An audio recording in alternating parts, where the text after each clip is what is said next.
في عام 1936 للميلاد أنشئ أول مصلى في بروكسل بالتعاون مع جميع السفارات العربية والإسلامية في بلجيكا ما بين الحربين العالميتين، لكي تقام فيه الصلوات الخمس والجمع والأعياد. وأنشئ في مبنى صغير مستأجر في أحد الأحياء المتواضعة لبروكسل.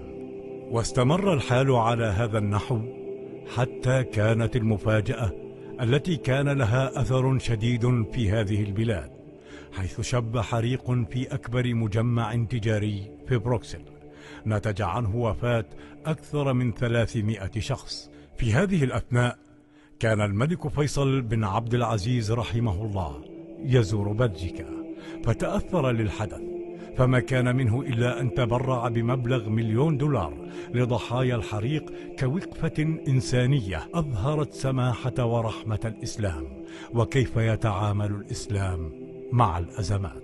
ترتب على إثر هذه اللفتة الكريمة وهذا الموقف الإنساني البحت انبهار شعبي في بلجيكا، وعلى رأسهم ملك بلجيكا بودوان، الذي أعجب بهذا التصرف الذي لم يحدث من أي ملك أو رئيس أوروبي أو غربي سوى الملك فيصل رحمه الله. فما كان منه إلا أن اقترح على الملك فيصل بأن يلبي أي طلب يخصه أو يخص المسلمين، لكن الملك فيصل رحمه الله فضل المصلحة العامة على المصلحة الشخصية، وطلب مسجدا تقام فيه الصلوات الخمس للجالية المسلمة في بلجيكا.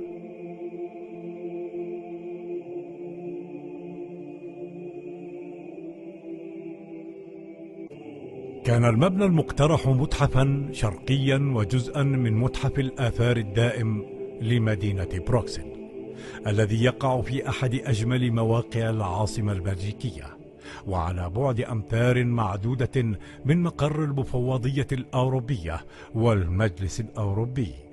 فأمر الملك بودوان في عام 1967 بإعطاء هذا المتحف للملك فيصل كهدية ليقام فيه مسجد، وليصبح بعد ذلك مسجدا ومقرا للمركز الإسلامي الثقافي.